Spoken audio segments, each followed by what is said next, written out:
Hi,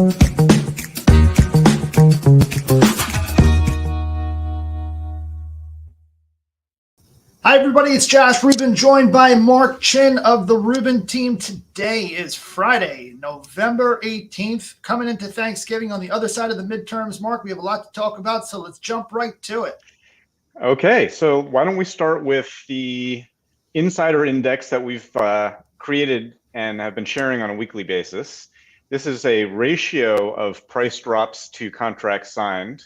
And what that means is the numerator is price drops. So if you see a lot of price drops, which indicates that sellers are nervous out there relative to the number of contracts signed, then you're going to be in more of a buyer's market. But recently we've seen that indicator changing rather dramatically, as you can see on the right side of this graph here.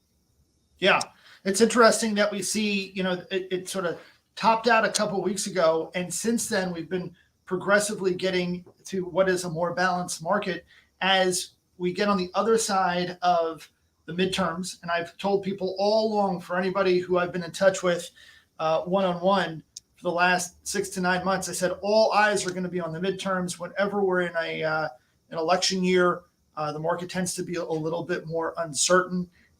This obviously had some other factors, most notably record high interest rate increases.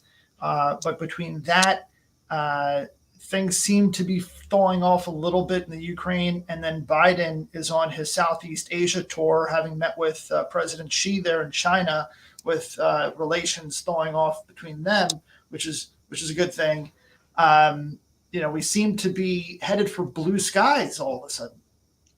Well, it is a nuanced market, that much is true, but your point is well taken, and you can see it in the data. So if you see the contracts signed for the last 7 days, we're at a number of 359. That compares favorably with just 30 days ago, there was only 325. So that's definitely ticking up, and I think you're right.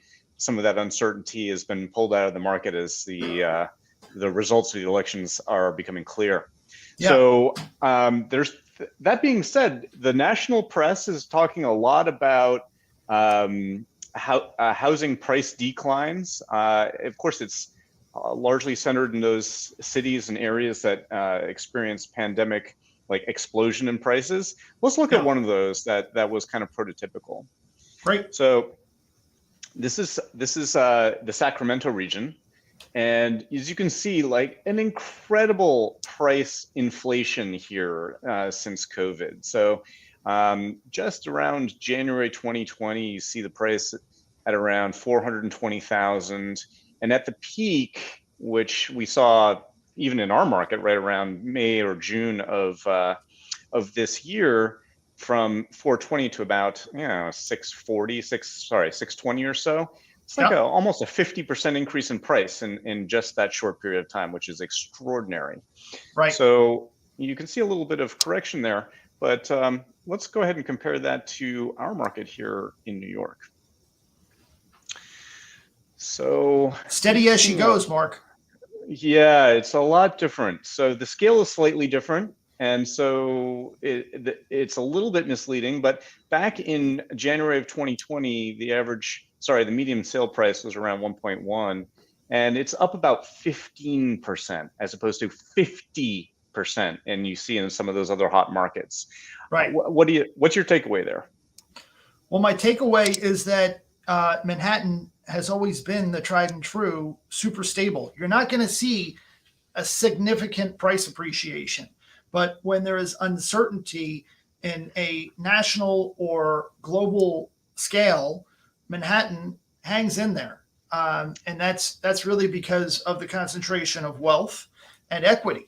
In these other markets where you can go and get a VA loan with, no money down or 3% down, people are more likely to walk away from that equity and take lower prices as a result because they have less to lose.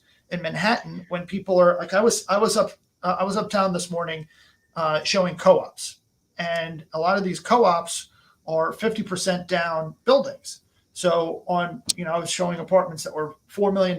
So that means you have to put down $2 million just to get in the door. So if there's uncertainty out there, people are going to be much more reluctant to walk away from 50% of equity versus less than 1% of equity. So that's a large part of it, but also inventory. There's just less inventory in Manhattan, no matter what the conditions. That's true. We covered that last week in the Insider, and I think that's going to be an ongoing story here, Josh. But on top of that, we've seen that the asset class that is New York City real estate is really trades like a blue chip. Yeah. So it's as you said earlier, and I think you hit the nail right on the head there. It's stabler. It doesn't tend to outperform as much when the market's hot, and it doesn't tend to underperform as much when the market goes down. And that's sort of like what it is. Like if you look at Vegas or you look at Sacramento or you look at Austin, and you look at those price swings, it's almost like they're trading like emerging markets compared to the New York Stock Exchange. So in the world of real estate, like we're sitting on New York Stock Exchange quality blue chip asset, and so it tends to behave a little better. Yeah, that's right. I mean, I was speaking to someone who's thinking about selling a massive Soho loft, totally dialed in, and there's just nothing quite like it. And when you look at an asset like that, it's literally like a piece of art. Warhol just had a piece sell this week at auction, and it sold for almost $85 million. And that is really a testament to its unique character. And a lot of these homes here in Manhattan, whether it's the Upper East Side, Greenwich Village, Soho, Tribeca, Gramercy Park, where we just did a photo shoot on a new listing with a park-facing 3-bedroom, these are as unique as a piece of art or classic car. And so you have to keep that in mind, that in the rest of the country, Mark, we're selling homes that are, I need a 3-bedroom, I need a 4-bedroom. And they're on, little postage stamp lots. It's kind of like Levittown, if you remember Levittown back from, the 40s and 50s. They're just boom, boom, boom, and they're all the same. And we just need one of those. It's kind of like going to the grocery store and getting a can of beans. Yeah, it's a commodity product for sure. Right. Whereas here in New York, we're selling a dream, and it's not just a dream of home ownership, but it's a dream that is really as unique as the people that are selling it. I think that's a good point. Let's conclude with a little bit of talk about real estate, because you said to start our talk today that there seems to be blue sky coming. So let's just take a look at what Goldman Sachs is talking about about interest rates. So Goldman Sachs did a report just last week, and they examined a tightening and loosening cycles of interest rates over G10 countries since the 60s. They looked at 85 different cases of tightening and loosening cycles by the central banks of those countries. And what they discovered was, and just to hit the punchline for y'all, that tightening cycles tend to end when inflation is down about 10%. Because the trend has already moved and they don't want to tighten too much because they forced the country into a recession. In this case, look at this graph here, produced by Statista and used by Goldman Sachs.